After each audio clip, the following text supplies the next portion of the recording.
stupid silence. You've been standing right there all along, even though it's... No povoado Terra Vermelha, do município de Itabaiana, em Sergipe, todos os moradores, todos os sitiantes, possuem entre si relações de parentesco. Todos da mesma família, originários do mesmo tronco.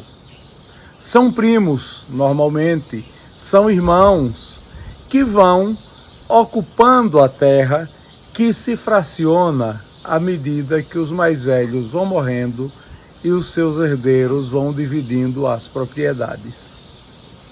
Isso gera vantagens no processo de produção, relações de solidariedade, um colabora com o outro, mas também, algumas vezes, divergências, como é próprio em todas as famílias. É deste assunto que trata o vídeo de memórias que acompanhamos a partir de agora, com depoimento do escritor Antônio Saracura. Eu era muito ligado, sempre fui ligado muito à minha mãe, sempre fui ligado, porque era a parte frágil, papai era a parte dura. Papai a tratava com rigor também, entendeu como é? Tem histórias nesse novo livro que eu estou contando, não sei nem se eu vou conseguir publicar, porque tem o crivo da família, né? Mas eu sempre fui ligado muito à minha mãe. Lá tinha um grupo de pessoas ligado muito à mamãe, e ligado muito aos judeus da Terra Vermelha, aos negociantes da Terra Vermelha, aos trabalhadores incansáveis da agricultura da Terra Vermelha, como Bernadette, como Marinês, e tinha como Oliveira, como Silva, e tinha aqueles ligados mais aos filósofos, aos poetas, sei lá, entre aspas, sonhadores, das flechas, que era o lado de mamãe, que era eu, Lourdinha, e aí vai. Tem outros, tem alguns que eram meio a meio, mas eu era descaradamente ligado à mamãe, assim, demais da conta, porque eu reconhecia que ela é que descobriu como me resolveu o problema de minha vida, que senão ainda hoje eu estava lá tomando cinturão. Olha, de respeito, a gente, por imposição de mamãe, ninguém facilitava. Tinha brigas entre um e outro, tinha ciúmes entre um e outro, tinha aqueles que tinham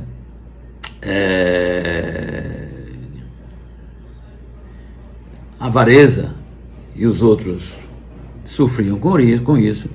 Na hora que saíam os beijus do forno,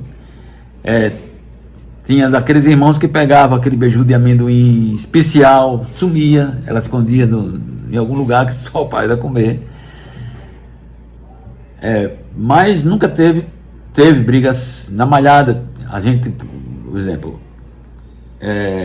existe uma espécie de regras para se trabalhar em malhada.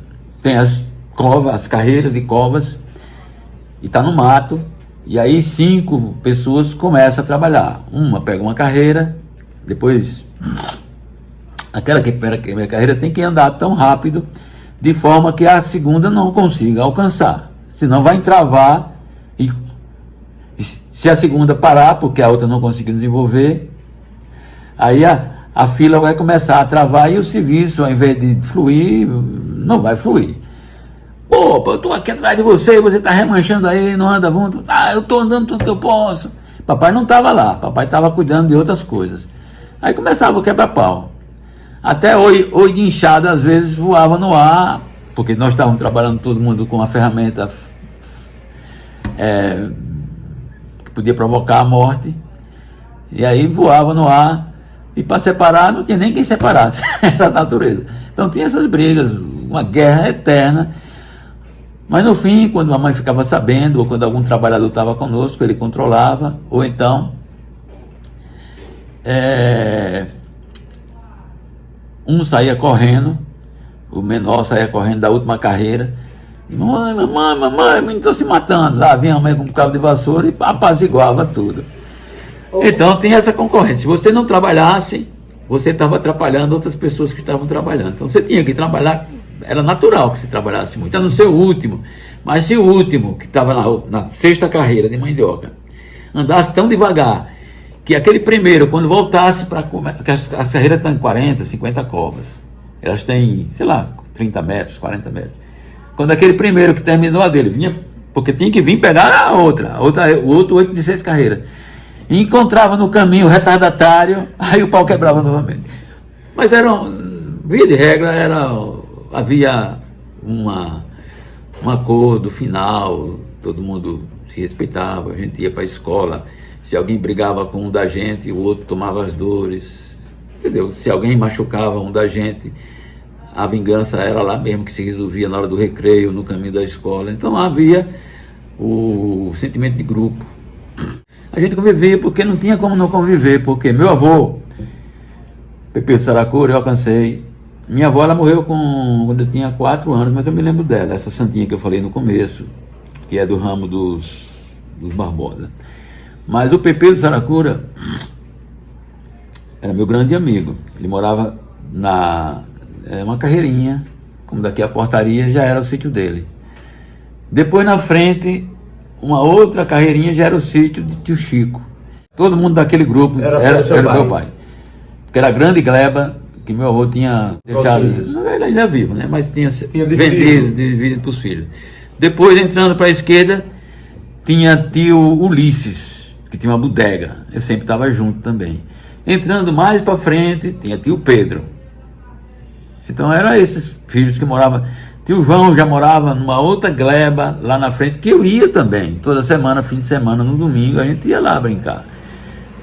Tio Chico tio Ulisses ficava lá junto de João do Senhor, junto do Antônio de Chico, Sobral, era outra gleba separada. Depois eles vieram para todos esses caras, todos esses primos meus, esses tios meus, corrigindo, eles findaram, saindo da agricultura, ou mantendo o sítio lá. Tio Chico virou machante de boi, negociante de gado, até morrer. Tio João virou farinheiro aqui em Aracaju, cereais. Tio Pedro, acho que não mexeu com nada, mas também depois mudou desse sítio, foi para um outro sítio. Então havia aquele... da família, só da família tinha gente suficiente, mas existiam outras pessoas que não eram da família. Na frente tinha Dona Zinha, que era minha professora, tinha Pedro de Lia, tinha Fausto de Lia, se bem que papai era inimigo dele. Mas eu até conto uma história, A Traíra Grande é um conto que eu acho, assim, eu gosto demais. Toda vez que eu leio, eu choro. Eu sou muito chorão, né? Que é lá do livro Tambores da Terra Vermelha, que eu falo de um filho de Fausto que foi lá para uma pescaria na Lagoa Saracura, que a Lagoa Saracura era imensa, mas ela quando enchia, ela ficava uma parte do nosso sítio, uma parte no sítio de tio João, de tio Ulisses, outra parte. Então tinha 4 partes. E quando secava, estava secando depois com o verão, aí ficava toda a água no nosso sítio, que era mais baixo. Então, todo o peixe vinha para cá. E quem pescava, a organização da pescaria era feita lá no nosso sítio, meus primos, que tinham vários primos. Aí, vamos pescar quanto, tio Zé? Não, sei quem disse, papai não ligava muito para esses miuçalhas, né, de coisinha pequena. Para ele tinha os objetivos maiores. Ele não perdia tempo com esse tipo, mas ia assistir. Aí nesse dia aí, estão pescando aqui, lá vem um molequinho, que é a família de Fausto Elia, de Dona Zinha. Era uma das poucas famílias escuras, negras da região, porque nós, é uma região quase que todo mundo bem branco. Aí lá vem depois ele virou meu amigo aí no mercado, um molequinho. Aí, que peste aquele molequinho está fazendo, vem fazer aquilo lá de cá, aquilo que é proibido, porque era inimigo. Aí chegou e ficou na beira da lagoa, a pescaria acontecendo, e aí tem um conto que fala sobre isso.